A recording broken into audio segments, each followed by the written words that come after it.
Section 3. The foundation. Build keystone habits. Now, we've arrived at what is probably the most powerful step in this entire process. This is where the real, lasting change locks in. We are going to build your new life's foundation with keystone habits. A keystone habit, a term from author Charles Duhigg, is a simple core routine that creates a positive ripple effect, making other good behaviors fall into place almost automatically. It's the first domino that knocks over the others. For a lot of people, exercise is a classic keystone habit. When you start working out, you often just naturally start to eat better, you sleep more soundly, and you have more focus. The other changes just happen, but it doesn't have to be exercise. Your keystone habit could be making your bed every single morning. That tiny act starts your day with a win and a sense of order. It could be a 10-minute daily meditation, which helps reduce stress. It could even be planning your day the night before, which cuts down on overwhelm. The key is to pick one, just one, keystone habit that feels aligned with your dream self and start there. Make it so small and easy that it feels ridiculous to say no. Start with a 5-minute walk, not a 5-mile run. Start by reading one page, not a whole chapter. This is the do that balances the ooh. Visualization is amazing, but it's powerless without action. Keystone habits are the engine of your transformation. They build discipline, sure, but more importantly, they start to shift your identity. When you do the things your dream self would do, you slowly but surely become that person. Hey, if this blueprint is resonating with you and you're feeling that little spark of, I can do this, do me a quick favor and hit the subscribe button. This channel is a community of people all working on becoming better. And we're all in this together. I'd love for you to be a part of it. Link in the description. Section 4. The inner critic. Overcome self-doubt. So right, as you start building some momentum, you can expect a very familiar voice to show up. It's that pesky roommate in your head, your inner critic. It's the voice of self-doubt, and it loves to say things like, who do you think you are? Or, you're not disciplined enough for this. Or my personal favorite, you're just going to fail, so why even bother? First, please know this is 100% normal. Self-doubt is just your brain's security system trying to keep you safe inside your comfort zone. The goal isn't to get rid of the voice forever. That's pretty much impossible.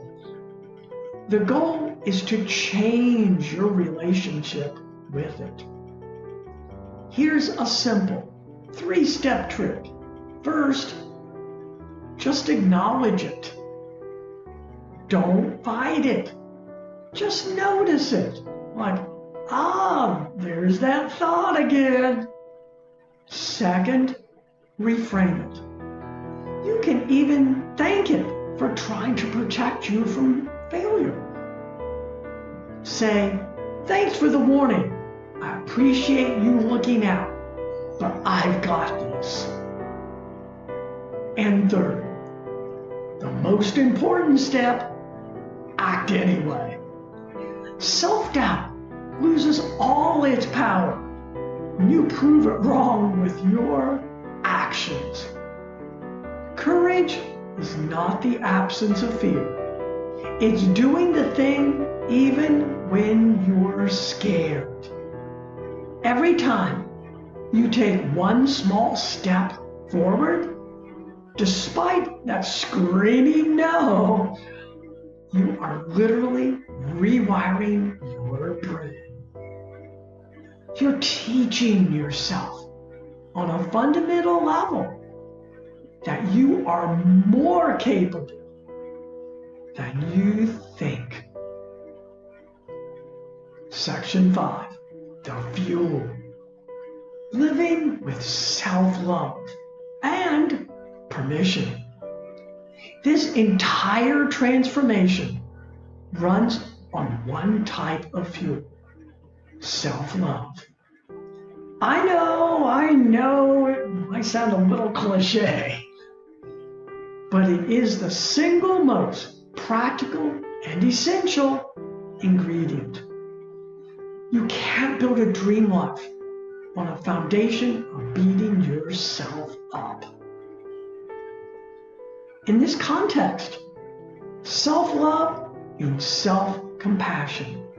It's giving yourself permission to be a messy, imperfect human.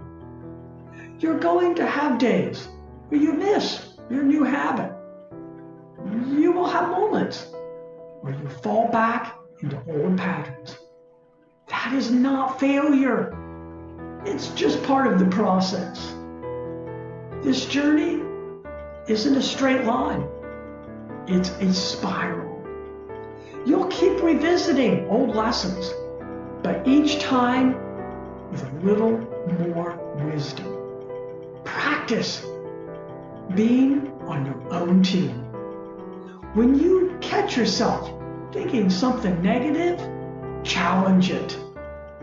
Then replace it with 3 things that are kind. Start a list of things you appreciate about yourself right now. Not your future self, but you today, just as you are. Being grateful for who you are now doesn't make you complacent. It gives you the secure foundation you need to grow. This journey is a profound act of self-love. It's you finally telling yourself, I am worthy of this effort. I am worthy of the life I'm dreaming of. You have to be your own biggest cheerleader, because on the hard days, that's the voice that will carry you through. Becoming your dream self isn't a single event you arrive at. It's a continuous process. It's a journey, not a destination. But it's a journey you can start today, right now. We walk you through the 5 core steps. First, you get clear by vividly defining who you want to become. Second, you become an architect by designing a real, actionable plan. Third, you build your foundation with one single powerful keystone habit. Fourth, you learn to manage that inner critic by hearing it out and acting anyway. Fifth, you fuel the whole journey with a deep sense of self-compassion. The person you want to be isn't a fantasy. They are a promise of what becomes possible when you finally decide that you are worth the effort. The only thing standing between you and them is a series of small, consistent steps starting today. You deserve to become your dream self.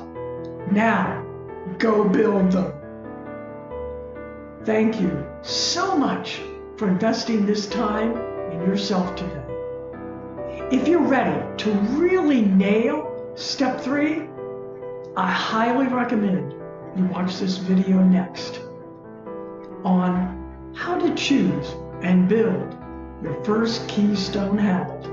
And don't forget to grab the free Dream Self journaling guide I've linked in the description below. Your future self doesn't just happen to you. You create it. So let's get to work. And don't stop here. YouTube already has your next video ready. See you there.